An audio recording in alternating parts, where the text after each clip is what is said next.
Hello again, everyone, and thanks so much for joining us for this Wednesday's edition, last day of August, 31st of August, of Alaska Weather.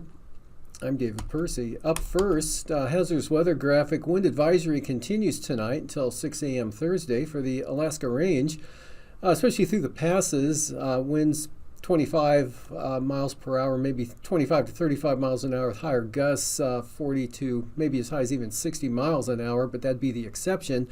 And that through the night tonight. And from there, satellite imagery showing front moving through the Panhandle brought some pretty good rain earlier today to portions of the southern southeast coast. AKwx picked up about an inch of rain during the 12-hour period ending at mid-afternoon today. That's all tapering off now, becoming more showery with possible clearing showing up along the coast.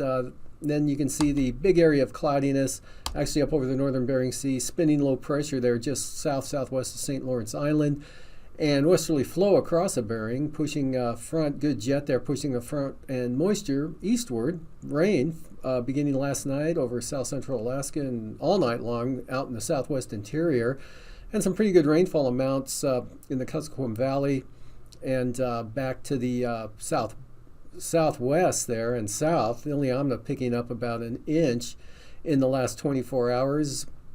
And looking at this again, you can see some looser clouds moving up over the Arctic coast and North Slope with some possible clearing there along the Yukon Flats up into the eastern Brooks Range area. And gusty winds through the Alaska Range passes kept mostly dry north of the Alaska Range, that downsloping from the mountainous terrain there. And most of the moisture south of the Aleutians got some cloudiness right along the Aleutian chain, but the precipitation producing clouds are to the south. And on the chart today, you can see low pressure forming along the front. The front to the northwest fell apart as it moved into the interior, but brought some good rainfall amounts. Flat and McGrath picking up about 3/4 of an inch during the day today. And again, down toward Iliamna, about an inch of rainfall falling, with Kenai picking up about half an inch of precipitation. And by comparison, Anchorage, the international airport, only about 4 or 5 hundredths due to the southeast wind flow there. And again, rain tapering off has moved into Canada now, and just some leftover showers over the Panhandle with drying conditions there. Also some pretty gusty winds. You can see the gradient over the Copper River Basin up to the Alaska Range. Gulcan having gusts up to 30, 35 miles an hour out of the south, keeping it dry there today. And then Delta Junction had 40 to 45 mile an hour wind gusts. And out to the west, Dutch Harbor earlier today had a peak wind gust of 43 miles per hour. King Salmon at about 35 miles an hour for winds there. And windy and wet across all of the western interior, but rainfall amounts from about the Seward Peninsula northward were on the light side. Kind of a gusty wind at Kotzebue of about 25 to 30 miles an hour this afternoon. Also some scattered thunderstorm activity to the east of McGrath and to the southwest of Bettles there, but nothing too widespread, but probably heavier rainfall, of course, associated with those. Dry over the Aleutians and scattered showers over the Alaska Peninsula, and rain today over Kodiak Island. That'll become a lot more showery, just some scattered showers tonight for Kodiak as that low pulls northeastward, and drier westerly flow ahead of the next trough that's into the Aleutian Range tonight. Otherwise, southwest flow keeps periods of rain going with fog, especially along the coast over the southwest interior. Rain continues in the Kuskokwim Valley, but won't be as heavy as what you've seen. Should be a little lighter. Periods of rain south central Alaska, Prince William Sound with moderate amounts of rain from Cordova, Valdez, eastward to Yakutat, and some of that moisture slipping on in to the northern Panhandle, clearing down to the south, and drier with mostly cloudy skies north of the Alaska Range, eastern interior, up to the Arctic coast and North Slope. And for tomorrow, that low parked right over Nunivak Island keeps it cloudy and wet over the western part of the state. Becoming more showery, though. Again, Seward Peninsula up to the Noaa Valley, northwest coast. Maybe some areas of rain along that trough extending along and north of the Yukon River there to the eastern Brooks Range. Becomes a little more showery over south central Alaska. Frontal boundary keeps periods of rain going mostly the eastern North Gulf Coast into the northern Panhandle. Higher pressure drying it out over the southern Panhandle. Isolated showers, maybe some clearing for Kodiak Island, and pretty nice out over the western and central Aleutians. And the outlook for Friday, periods of rain, gale force winds coming into the north coast of the Panhandle and increasing wind and rain all along the coast late in the day. Otherwise, drier over interior Alaska. Periods of rain moving westward into Turnagain Arm. Could see some earlier sun breaks over Cook Inlet and the Susitna Valley up into the central interior. And a weak front pushes more rain into the western Aleutians. Lows tonight in the 40s over southern Alaska, maybe lower 50s. Highs in the mid to upper 50s. Except upper 60s, there is some sunshine over the southern southeast coast. Lows following morning, 40s over much of the state, except lower 50s, mid-50s southern Panhandle. Highs pushing 70 again over the southern southeast coast. Otherwise, 50s to lower 60s over mainland Alaska. Up to the north, mostly in the 40s for the overnight lows tonight, followed by highs in the 50s to lower 60s.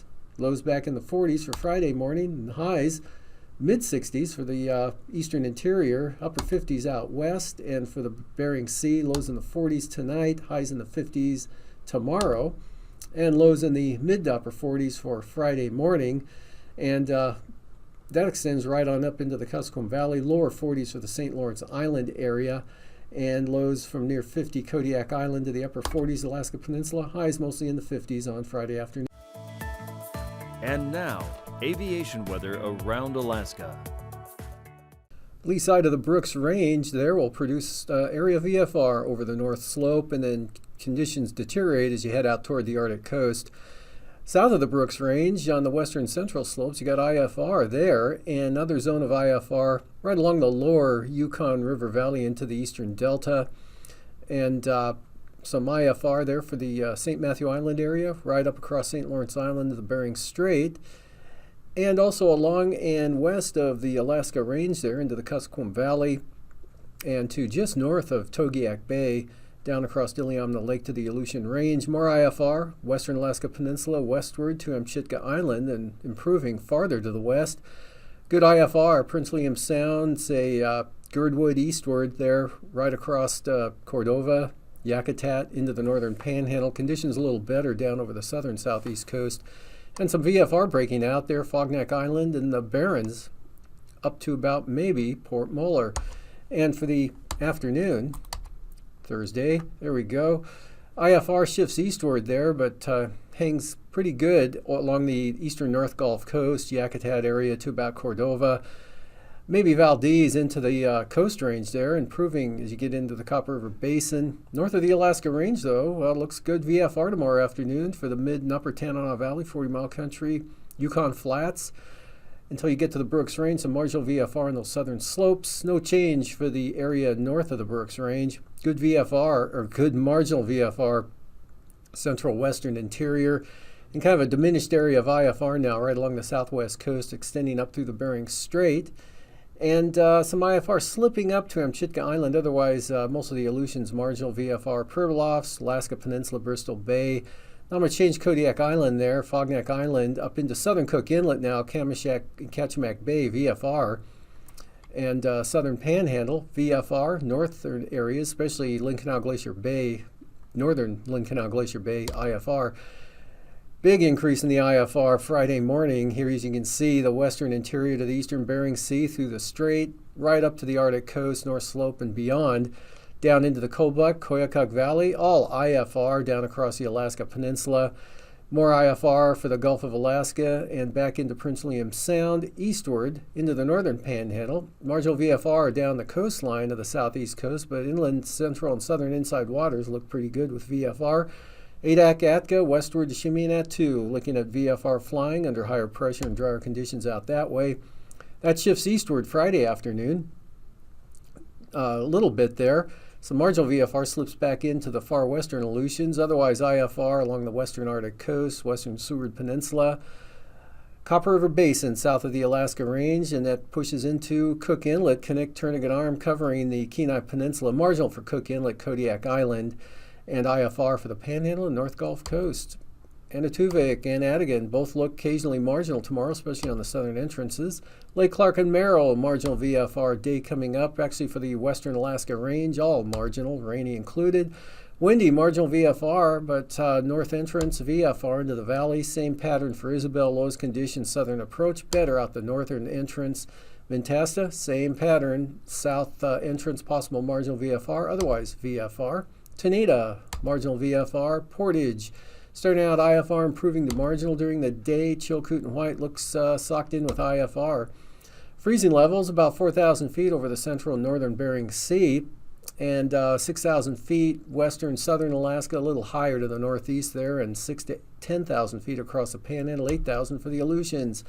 Icing, another system pushing a lot of moisture, and so we've got a widespread area of isolated moderate rime, possibly some mixed icing over the interior of the state, more of a rime type icing there from northern Cook Inlet, North Gulf Coast there with the considerable moderate there into the eastern North Gulf Coast, northern Prince William Sound, and the northern Panhandle could see some isolated moderate rime icing.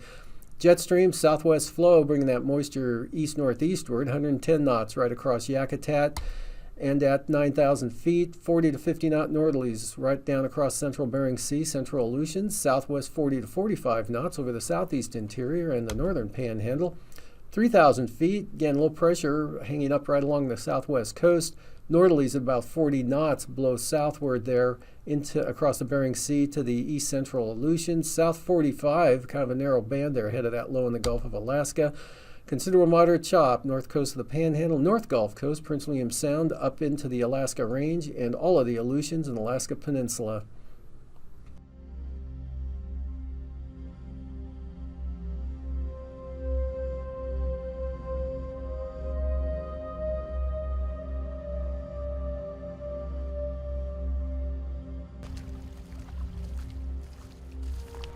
When I first started working here in the early 90s, this is where the glacier was. I mean, where we're walking right now would have been a pile of gravel that had been pushed up by the glacier, and then we would have had 100 to 200 foot high cliffs of ice right here. And as you can see, that's changed quite a bit. And if you look at that in 2 dimensions, you can sort of see the terminus used to be here, now it's back there. That gives you one measure. What that kind of 2-dimensional look doesn't show is how much mass has been lost, that the glacier has just sort of deflated. These 200-foot cliffs of ice have disappeared and pulled back to this gentle sloping glacier you see now. When I was working in Kenai Fjords National Park, I used the topographic maps to navigate where I was, and I realized that the mapping of the glaciers was really off. The glaciers had receded a lot. There were new rivers and lakes that were establishing where the ice used to be or should have been according to the maps.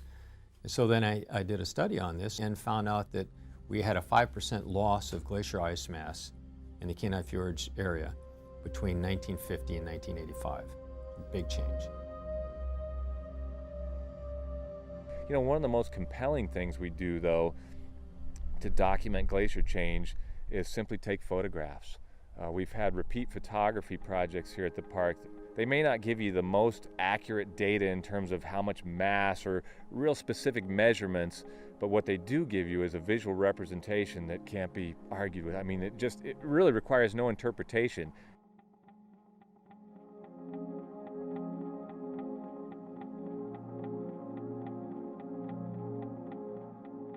Understanding what's happening, understanding these processes, and possibly being able to predict what's going to happen in the future is the best that we can do, and that requires science and research. There's considerable research on climate change in Alaska. The most significant, I would say right now, is the Natural Resources Inventory and Monitoring Program, which is looking at change across a wide variety of vital signs or indicators. Kenai Fjords National Park is actually a pretty good representation of what's going on globally with regards to glacier ice retreat. There have been studies showing that mountain glaciers are retreating all over the planet. There are probably well over 90% of the glaciers are in retreat status. There are a few that are advancing, and some are holding their terminus point. But At Kenai Fjords, the tidewater glaciers are retreating more dramatically, but even the land-based glaciers in the terminus positions are retreating.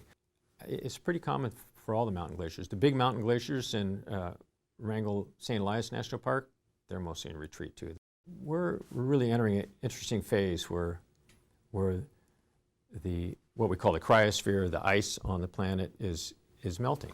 You know, in the more immediate past, it's clear that since the Pleistocene, glaciers have been retreating. So the idea that glaciers retreat is nothing, is no revelation. They've been retreating from across North America for the last 10,000 years. What appears to have changed and what has people's attention is the rate at which they're retreating. In the case of Exit Glacier, you know, we have scientists who've been looking at it. We have evidence that the glaciers left behind, where we can track that retreat for about the last 200 years. And we can say with confidence that in the last decade, that rate has increased. Terminus mapping is a great way to map a small portion of the ice field. We come out twice a year and we use a GPS to walk the edge of the terminus and map the farthest extent of Exit Glacier. And that allows us to see what type of changes are occurring over the winter accumulation period and the summer ablation period. With that data, that can help us as we witness these changes within the ice field, we can hopefully be able to correlate that with the weather data that we have.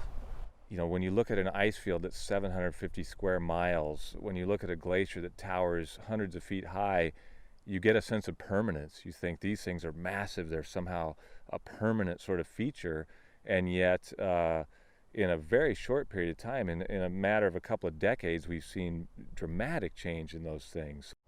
At Exit Glacier, we have a time-lapse camera set up on the glacier that allows us to take a couple photos every single day, and then to put that sequence of photos into a video where we can see changes of the glacier and the vegetation phenology throughout an entire year.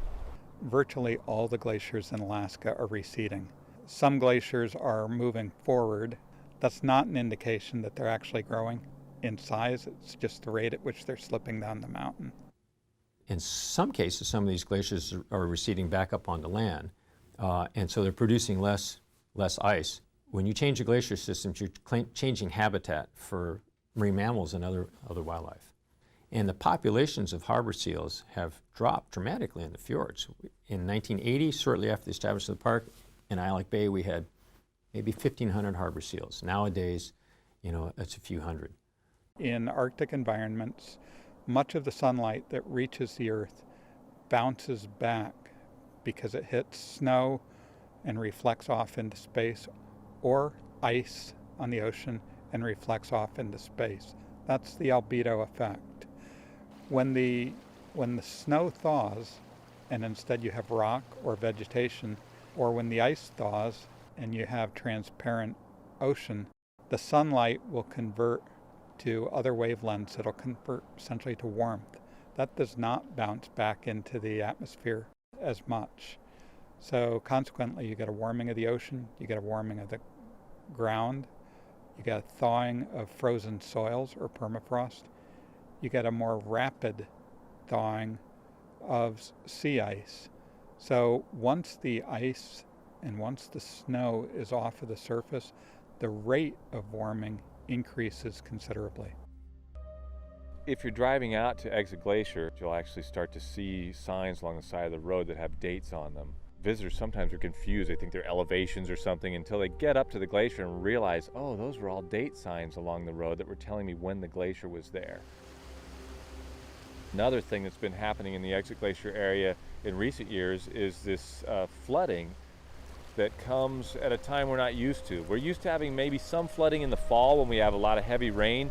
This has suddenly been some flooding that's coming in the middle of the summer, usually not associated with precipitation events. It's associated with warmer weather and melting. When you walk down one of our trails that leads to Exit Glacier, there are a number of ways to get out there, but what used to be the main route is no longer really the main route because of the way the glacier has changed.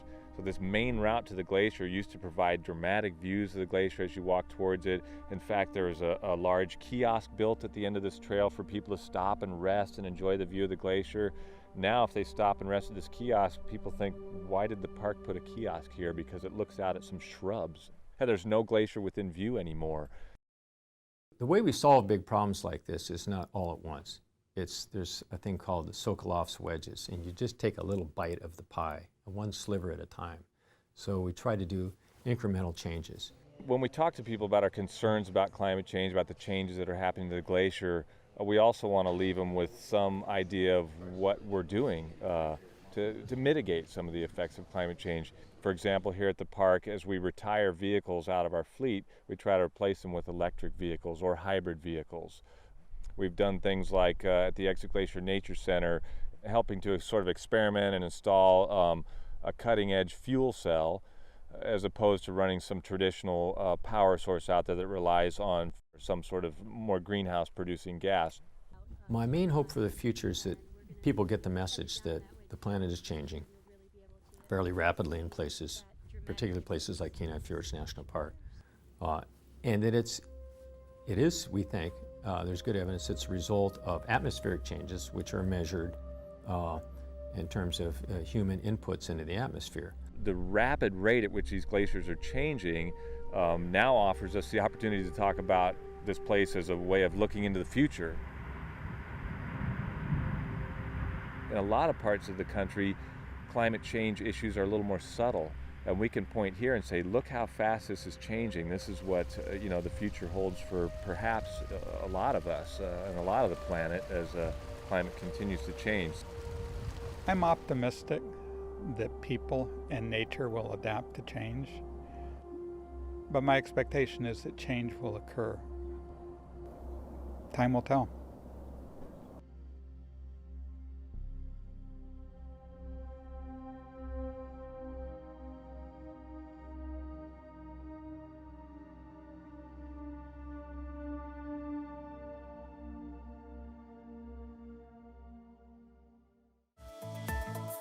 And now, marine weather around Alaska.